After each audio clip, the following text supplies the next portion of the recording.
জাকাত দিলে কমে না, বরং কি বাড়ে। জাকাত দিলে কমে না, বরং বাড়ে। দেখেন তো, আল্লাহ রাব্বুল আলামিন আপনার কাছ থেকে জাকাত চেয়েছেন কয় ভাগ? 40 ভাগের 1 ভাগ। 40 ভাগের 1 ভাগ মানে লাখে 2500 টাকা। এখন যখন আপনি 2500 টাকা দিচ্ছেন, আপনার মনে হচ্ছে হায় হায় 2500 টাকা কমে গেল, কিন্তু বাকি যে 97,000 টাকা আপনার কাছে থাকলো, এই দিকে আপনি খেয়াল করলেন না? মাল ধন সম্পদ আমার নিজস্ব ব্যক্তি মালিকানা নাকি আল্লাহ তাআলা দিয়েছে? আরে বলেন না, কে দিয়েছে? আল্লাহ দিয়েছেন। আল্লাহ যে কোনো সময় ছিনিয়ে নিতে পারেন কি পারেন না? অবশ্যই পারে। আমাদেরকে সাময়িকভাবে আল্লাহ তাআলা এই মাল দিয়েছেন, যে কোনো সময় ছিনিয়ে নিতে পারে। যদি ছিনিয়ে নাও নেয়, মৃত্যুর মাধ্যমে আমরা আমাদের মালিকানা হারিয়ে ফেলি। কেউ কি মৃত্যুর পরে মালিকানা থাকে আর? নাকি আমার ওয়ারিশ যারা তারা মালিক হয়ে যায়? যে মূল্য তার অর্থ সম্পদ, সে মালিকানা থেকে চলে গেল, তার ওয়ারিশরা মালিক হয়ে গেল। তাহলে আমার ধন, আমার সম্পদ, এটা আল্লাহর দেওয়া। কার দেওয়া? যে কোনো সময় ছিনিয়ে নিতে পারেন। আল্লাহ তাআলা ছিনিয়ে নেবেন কখন? যখন আপনি আল্লাহর নাফরমানি করবেন।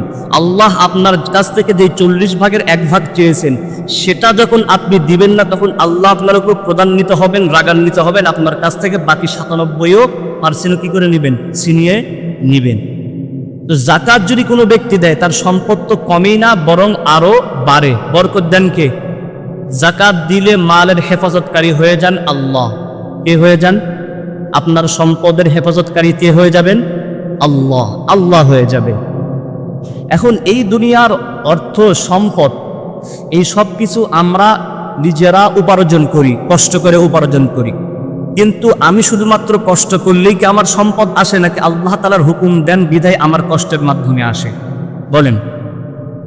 আমি কষ্ট করি সম্পদ অর্জনের জন্য, কিন্তু আল্লাহ যখন হুকুম দেন আমার কষ্টের মাধ্যমে সেই সম্পদ আমার কাছে আসে। এখন যারা যত বেশি কষ্ট করে, তারা তত বেশি ধন সম্পদের মালিক হয়? সকলেই নিজের কষ্ট সমপরিমাণ সম্পদের মালিক হতে পারে? এই যে আমরা কৃষক মানুষ, সারাদিন মাঠে ঘাটে কত পরিশ্রম করি, কিন্তু আমরা কি সেই আমাদের কষ্ট আর পরিশ্রম অনুযায়ী সম্পদের মালিক হতে পেরেছি? কিন্তু যারা এসি রুমের ভিতরে বসে থেকে কলমের খোঁচায় লক্ষ লক্ষ মিনিটের ভিতরে কোটি টাকার মালিক হয়ে যাচ্ছে, আর আপনি সারাদিন রৌদ্রের ভিতরে কষ্ট করেও দিনে 500 টাকা, আর তারা ঘন্টায় লক্ষ টাকা ইনকাম করছে। আল্লাহ তাআলা সম্পদের মালিক। আল্লাহ তাআলা কাউকে কম দেন, কাউকে বেশি দেন, কিন্তু যাকে কম দেন তার মানে সে মনক্ষুণ্ণ হওয়ার কোনো কারণ নেই। আল্লাহ তাআলা সবাইকে সম্পদ রহমত হিসেবে দেন না, কাউকে সম্পদ গজব হিসেবে দেন, ঢিল হিসেবে ছুঁড়ে মারেন। কথা কি বুঝতে পেরেছেন? কারো অর্থ সম্পদ অঢেল, এজন্য আপনি মনে করবেন না যে আল্লাহ তাআলা তার উপর রহমত করেছে, বরং আল্লাহ তাআলা সকলকে অর্থ সম্পদ রহমত হিসেবে দেন না, বরং কাউকে ঢিল হিসেবে কি করেন? ছুঁড়ে মারেন, কাউকে গজব হিসেবে দেন। আর এই অর্থ সম্পদ পাওয়ার পরে বুঝবেন ব্যক্তি গজবের ভিতরে কিভাবে পতিত হয়েছে। অর্থ সম্পদ যাদের হয়, অধিকাংশ ক্ষেত্রেই তারা আল্লাহর নাফরমানিতে লিপ্ত হয়। কথা কি বাস্তব না অবাস্তব? যারা নাফরমান, যারা বড় বড় অকর্ম করে, বড় বড় আপনার অপরাধ করে, তারা গরিব মানুষটা উচ্চ পর্যায়ের মানুষ। আপনি আমি কি চাইলে মানুষের টাকা মেরে খেতে পারবো? সেই শক্তি তো আমার নাই। কিন্তু উচ্চ পদস্থ যারা কর্মকর্তা আছে, সরকারি কর্মকর্তা, তারা চাইলেই মানুষের হকের টাকা লক্ষ লক্ষ হাজার হাজার কোটি টাকা মেরে খেয়ে ফেলতে পারবে।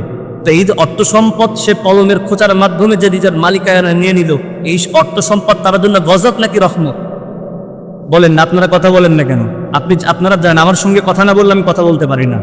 আমার সঙ্গে প্রতিটা কথার উত্তর দিতে হবে, তাহলে বুঝবো যে আপনারা সজাগ আছেন।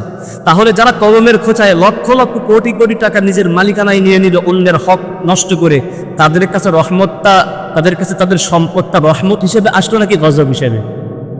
ওই সম্পদের বিনিময়ে কাল কিয়ামতের ময়দানে জাহান্নামের আযাব ভোগ করতে হবে না? হবে। তাহলে এখন বলেন, জাকাত দিলে সম্পদের হেফাজত করেন কে? আল্লাহ। বরকত দেন কে?